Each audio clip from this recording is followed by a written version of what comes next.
섹스 중 여기에서 시작하는 것은 오르가즘보다 유경배 더 즐겁습니다. 남자 중 1%만이 이것을 알고 있습니다. 안녕하세요, 여러분.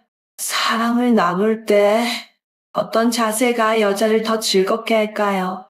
남자들은 어떻게 하면 섹스를 더 오래 지속시킬 수 있을까? 먼저 자세에 대해 이야기해 보겠습니다.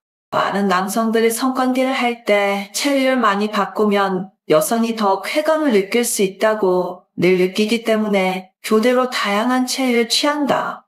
아이디어는 좋지만 대부분의 경우 결과가 만족스럽지 않습니다. 때로는 너무 많고 너무 복잡한 자세를 사용하는 경우 여성들은 더 즐기지 못할 뿐만 아니라 너무 피곤해서 정점에 도달하기는커녕 계속하고 싶지도 않습니다. 왜 이러네요 하는 거야? 사실 그 이유는 매우 간단합니다. 성적 자세는 양이 아니라 정제에 관한 것입니다. 마치 식사를 하는 것과 같습니다. 한 테이블에 가득 찬 요리를 주문하고 간 요리를 간단히 맛보는 경우 마음에 드는 몇 가지를 골라 조심스럽게 맛보는 것이 좋습니다. 섹스에도 마찬가지입니다. 몇 가지 필수 자세를 익히는 것이 여러 가지 자세를 무작위로 시도하는 것보다 훨씬 더 효과적입니다. 이제 여러분께 몇 가지 성적 포지션을 소개해 드리겠습니다. 여러분이 능숙하게 다루기만 하면 여성에게 끝없는 쾌감을 안겨줄 수 있는 포지션입니다. 첫 번째 그림에서는 소년이 등을 대고 누워있고 소녀가 그 위에 앉아 있습니다. 이 책에는 많은 이점이 있습니다.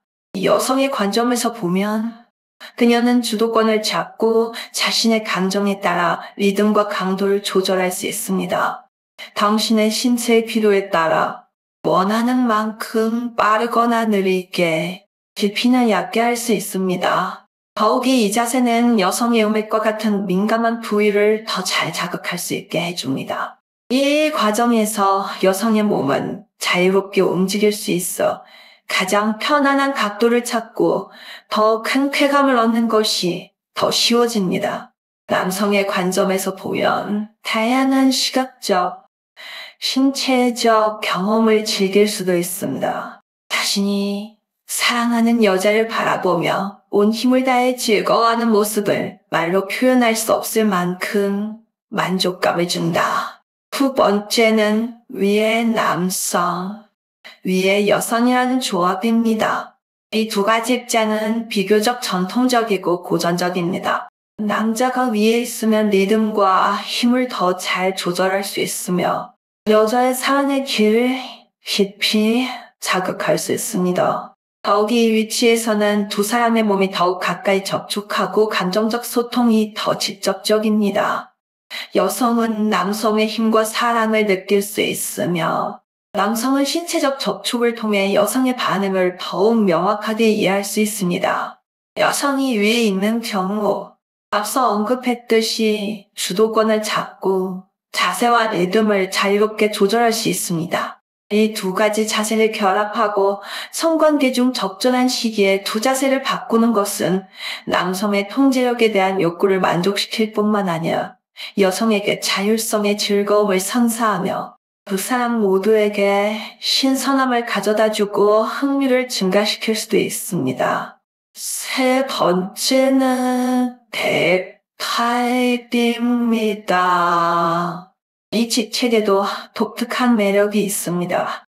생리학적 관점에서 볼 때 이 자세는 상대적으로 민감한 부위인 여성, 질의 후방 궁둥이를 자극할 수 있습니다. 게다가 남자가 뒤에서 침투하면 여자 몸의 곡선에 더 잘 맞고 마찰의 강도와 빈도도 높아집니다. 심리학적 관점에서 보면 이런 어느 정도 비밀스러운 느낌은 두 당사자 모두에게 다른 종류의 자극과 흥분을 가져다 줄 것입니다.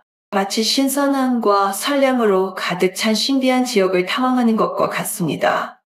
하지만 이러한 입장은 양측의 암묵적인 이해와 협력이 어느 정도 필요하며 그렇지 않으면 여성에게 불편함을 줄 수 있습니다.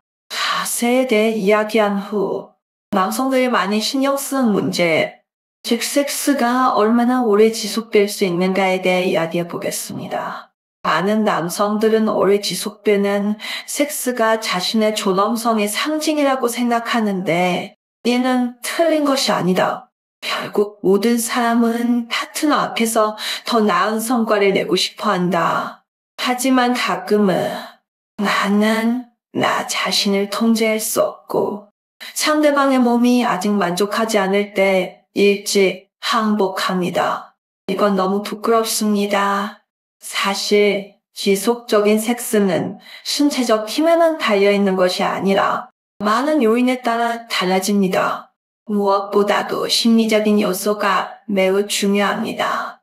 많은 남성들이 성관계 중에 지나치게 긴장하거나 불안해져서 자신이 잘하지 못할까봐 걱정합니다. 이런 부정적인 감정은 그들의 성과에 영향을 미칩니다. 예를 들어, 어떤 남자들은 파트너가 너무 빨리 섹스를 끝내면 실망할까 생각하면서 점점 더 긴장하게 되고, 그 결과 실제로 너무 빨리 섹스를 하게 됩니다. 그러므로 남자들은 긴장을 풀고 성생활을 즐기고 스스로에게 지나친 압박감을 주지 않는 법을 배워야 합니다. 성관계 전에는 파트너와 더 많이 소통하고 서로를 위로하며 편안하고 즐거운 분위기를 조성할 수 있습니다. 둘째, 생리적 요인도 무시할 수 없습니다. 밤늦게까지 깨어있는 것, 흡연, 운동 부족 등과 같은 나쁜 생활 습관은 남성의 성 기능에 영향을 미칩니다. 늦게까지 깨어있으면 신체의 생물학적 시계가 흐트러지고 호르몬 분비에 영향을 미칩니다. 흡연과 음주도 마찬가지입니다. 혈관과 신경을 손상시켜 음경의 발기와 성 기능에 영향을 미치며, 운동이 부족하면 신체적 능력이 저하되고 지구력이 부족해집니다. 그러므로 남자들은 좋은 생활 습관을 기르고 일찍 자고 일찍 일어나고 흡연을 끊고 음주를 제한하고 적절히 운동하고 건강을 유지해야 합니다. 게다가 섹스 기술도 중요하다. 위에서 언급한 것 외에도 올바른 자세를 선택하면 몇 가지 기술을 통해 섹스 시간을 늘릴 수도 있습니다. 예를 들어, 섹스를 하는 동안 잠시 멈춰 주의를 돌리고 흥분이 조금 가라앉을 때까지 기다렸다가 계속할 수 있습니다. 키스나 애무 등 여성의 민감한 부위를 자극해 전이 시간을 늘리면 여성이 먼저 어느 정도 흥분 수준에 도달할 수 있고, 본격 섹스를 시작한 후에는 두 사람 모두 동시에 절정에 도달하기 쉬워질 겁니다. 작은 요령도 있습니다. 때때로 여자가 당신을 적극적으로 놀리게 하면 남자가 더 오래 갈 수 있습니다. 여성의 주도성은 남성을 더 성취감과 흥분을 느끼게 할 것입니다. 동시에 그것은 또한 남성의 주의를 산만하게 하여 그들이 너무 일찍 섹스를 하지 않도록 할 수 있습니다. 게다가 여성의 놀림은 성적 과정을 더욱 다채롭게 만들고 양측의 관심을 증가시킬 수 있습니다. 사랑하는 여러분, 섹스는 남편과 아내가 함께 배우고 탐구해야 하는 과학입니다. 부끄러워하지 마세요. 솔직한 소통을 통해서만 양측 모두 만족과 행복을 얻을 수 있습니다. 오늘 공유한 지식이 모든 사람에게 도움이 되기를 바랍니다. 좋아요. 오늘의 영상은 여기까지입니다. 누구나 토론을 위한 메시지를 남길 수 있습니다. 다음에 다시 이야기합시다.